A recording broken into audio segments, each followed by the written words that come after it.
Ndabahaye mwiriwe mwese canke mwaramutse bivanye naho muherereye banywanyi mudateba kubana natwe ngaha kuri imbonesha kuri mwe rudende bashyikiriza amakuru atosoye arebana n'umutekano politike ubanye n'amakungu n'ubuzima bwa munsi bw'abanyagihugu. Turi ku mugoroba kuri uyu munsi wa gatandatu w'indwi ni kwigenekerezo rya 12 mukakaro umwaka wa 2025 aho tugiye kurabira amwe mu makuru ariko aragenda yibonekeza arebana n'umutekano. Turababwira ingabo nyinshi zamaze kurungikwa mu gisagara cya Uvira zaturutse mu bice bitandukanye, zaturutse Kremi zikaba zajabutse mu kiyaga cya Tanganyika zigera mu gisagara cya Uvira, aho bitangazwa ko ibi bikoze nyuma y'uko hamenyekanye amakuru kwizasarambwe nazo ziri kwitegura imirwano ikomeye ishobora no gusiga zinjiye mu gisagara cya Uvira.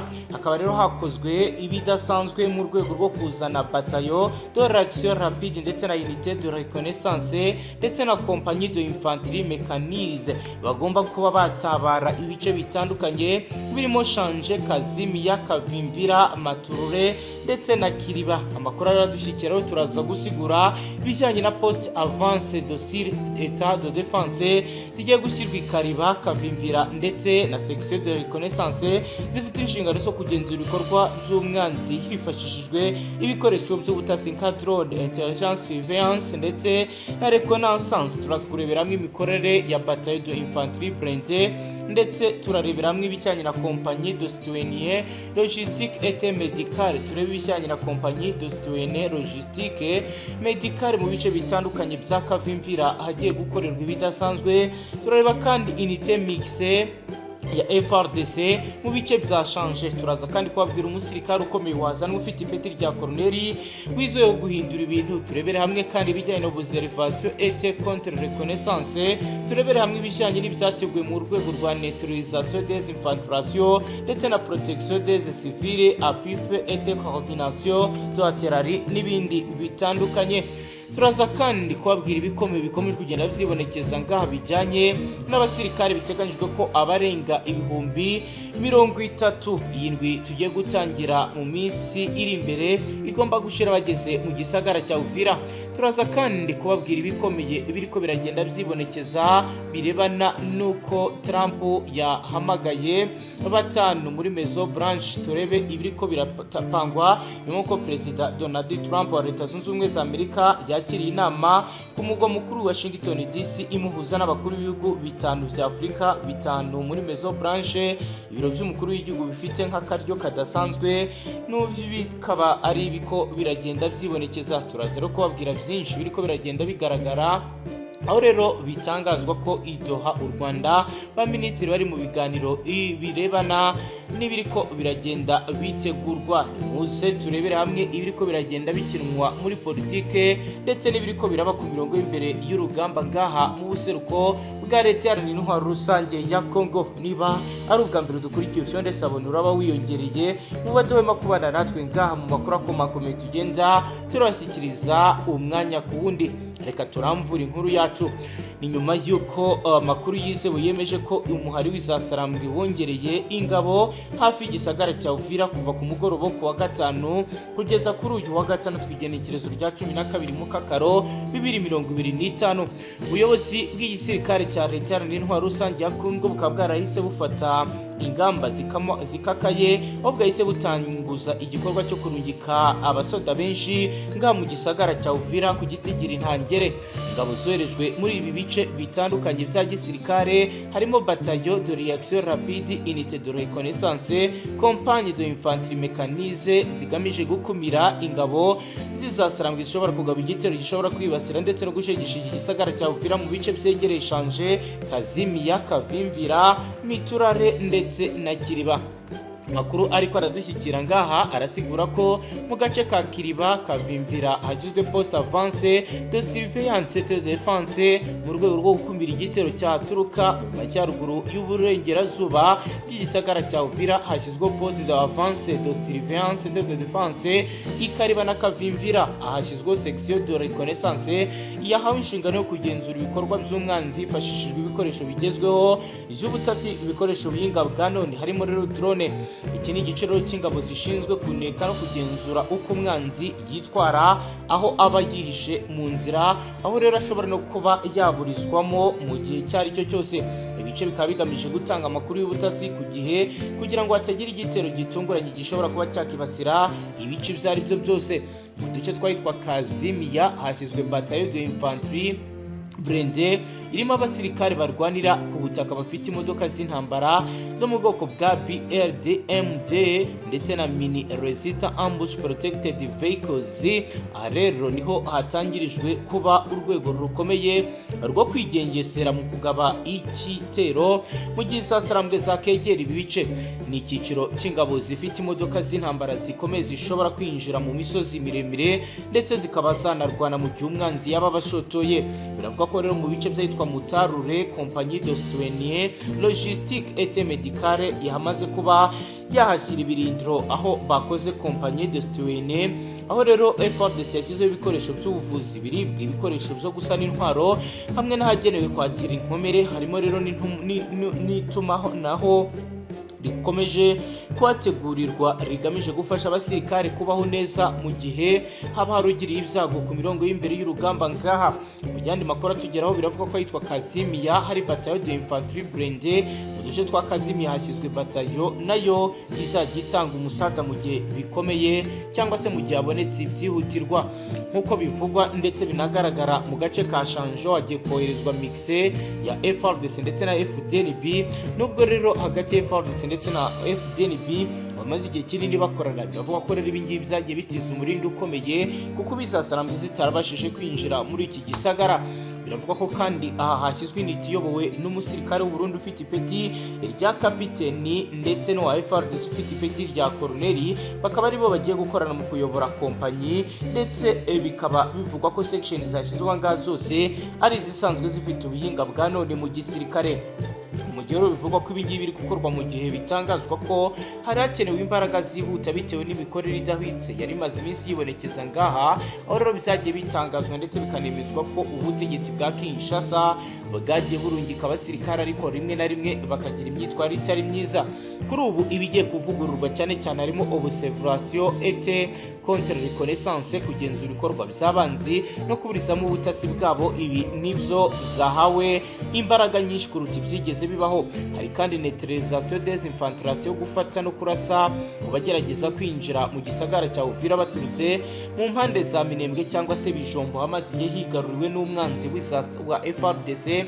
Hari kandi protection des civils, gutabara abaturage batigera kivurira cyane cyane abari mu nkambi z'impunzi nk'ahitwa Nkasa, ahitwa Bishomo n'ahandi hatandukanye hamaze igihe kinini hagaragara ibikorwa by'ubugizi bwa nabi ndetse n'imibereho mibi. Bakaba rero ariho bagomba gukora ibishoboka byose abaturage bagataha mu bice byose mu ntara Kivu y'Amajyepfo ndetse na Kivu y'Amajyaruguru. Hari kandi ikizwi nka appui fait et coordination de artillerie, gutera ibisasu biremereye igihe cyose habaye igitero gikomeye. Biro ni bimwe mu biko biragenda binononsorwa. Umumaro mubi wagaragaye kuva isasarambwe zafata ibisagara bitandukanye ukomeje kugenda wiyongera, aho bigaragara ko buri ruhande rushaka kuba rwakomeza kugira ubugenzuzi mu bice bitandukanye. Ariko kuri ubu ngubu siko ibintu bimeze, kuko hari abakomeje kugenda bagaragaza ko batazigera bihanganira uwo ari we wese wabakuraho bagenzura.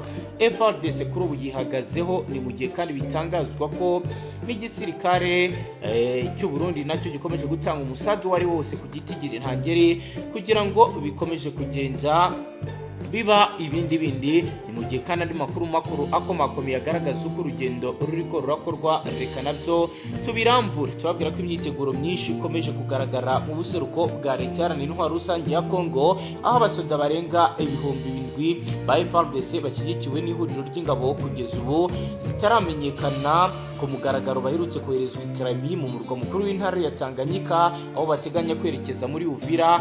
Mu gihe rero abandi bo bamaze kuhashika. Iyi ni intambwe igaragara ko yateye mu kwibaza byinshi, ese imirwano iratangirira he, irarangirira he? inkuru dukesha ikinyamakuru cyandikirwa mu buseruko bwa Kongo cyane cyane Media Congo kiravuga ko kohereza ingabo zibinyuze muri Kalemi mu majyepfo y'ikibuga cy'intambara byerekana ubundi buryo bwo gukoresha izindi nzira bitandukanye no kumenya no kunyura muri Kivu y'Amajyaruguru aho kera banyuraga. Igice cya Uvira na Fizi kimaze igihe kinini kidatekanye neza, ubu cyaba kigizwe n'ibirindiro bikomeye byagiye bigaragara ko byagiye bishingwamo n'ingabo.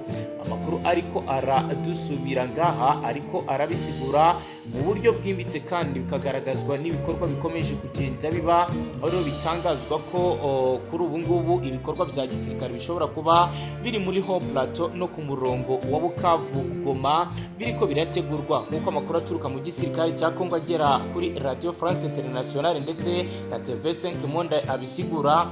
Urujya n'uruza rw'ingabo n'ibikoresho muri gahunda yabo yo kwisubiza ibice bitandukanye byagiye byamburwa igisirikare cya leta. Ku rugamba AFC irashinjwa kubona inkunga n'ibikoresho n'abasirikare ngo bikaba rero ari byo bikomeje kugenda bituma bafata ibice, ariko kuri ubu ngubu rero ibihugu by'amahanga byagiye bihakana iby'aya makuru. Mu itangazo rirutse gushyirwa ahagaragara n'ihuriro AFC ryamaganye kohereza ku bwinshi intwaro z'intambara kwa FARDC ku mirongo itandukanye y'imbere ku rugamba, kandi riburira ko nta ntambara ikomeye ishobora bagaba rero baragaragaje ko intambara ikomeye ishobora kubura. Ibi byose biravugwa mu gihe impande zihanganye ziri muri ikindi cyiciro cy'ibiganiro byitezweho guhagarika intambara no kugarura amahoro mu buseruko bwa leta iharanira intwaro rusange ya Kongo, nk'uko rero biriko biragenda byigaragaza. Ni mu gihe kandi bikomeje kugenda biba bibi cyane ndetse bigaragara ko byabaye ikibazo gikomeye cyane. Kugeza ubu rero Kardinali Ambongo yanenze amasezerano y'amahoro u Rwanda na leta iharanira intwaro rusange ya Kongo basinyanye. Uyu ni umushumba wa Diocese Gatolika ya Kinshasa muri leta iharanira intwaro rusange ya Kongo, Kardinali Ambongo yagaragaje ko nta cyizere afite cy'uko amasezerano y'amahoro leta iharanira intwaro rusange iheruka gusinyanya n'u Rwanda bizahurizwamo. Kardinali Ambongo yabitangarije i Roma mu Butaliyani ubwo yari ari mu kiganiro n'abamenyeshamakuru ku igenekerezo rya 27 Ruheshi 2025 nibwo u Rwanda na leta iharanira intwaro rusange ya Kongo basinyanye amasezerano y'amahoro mu rwego rwo gushyira iherezo ku makimbirane ibihugu byombi bimaze igihe kinini kirenga imyaka 30 bifitanye, nk'uko rero byagiye byibonekeza. Leta ya Repubulika ya Demokarasi ya Kongo yavuze ko yiteguye kubahiriza ibikubiye muri aya masezerano, mu gihe kandi u Rwanda narwo mu bihe bitandukanye rutabemye kugaragaza ko rwifuza ko ibibazo bihari bikemuka. Ariko mbere yuko twinjira ku byatangajwe na Ambongo mu buryo burambuye, turabibutsa ko kugeza ubu ngubu nubwo leta ya Kongo ivuga ko yamaze kuba yashyira umukono ku masezerano agamije guhagarika imirwano, ariko kuri ubu ngubu abasirikare nk'uko rero twabibabwiye haruguru bakomeje kurungikwa mu bice bitandukanye. Ibi rero ni ibisigura cyangwa se ibizerekana ko umugambi wo kurwana ugihari. Hagati aho rero nk'uko biriko biragenda bigaragara, izasarambwe nazo zivuga ko zidatewe ubwoba n'ibiri kuba. Kugeza ubu rero Kardinali Ambongo uri mu bafite ijambo mu bikorwa bikomeye bibera muri iki gihugu aravuga ko uruhare rwa Leta Zunze Ubumwe za Amerika ndetse na Perezida Donald Trump yise aya mategeko yitezweho gushyira iherezo ku ntambara, avuga ko u Rwanda na Kongo byari bimazemo imyaka 30. Kardinali Ambongo ufite ijambo rikomeye yise ari amasezerano ibisubizo by'ibinyoma ku makimbirane amaze imyaka 40 mu buseruko bwa leta iharanira intwaro rusange ya Kongo. Uyu mushumba yavuze ko nta cyizere cy'uko uburyo bwakoreshejwe na Trump buzatanga umusaruro hagati y'u Rwanda na Kongo, dore ko Kongo yabugejejeho ibibazo mu bihe bitandukanye.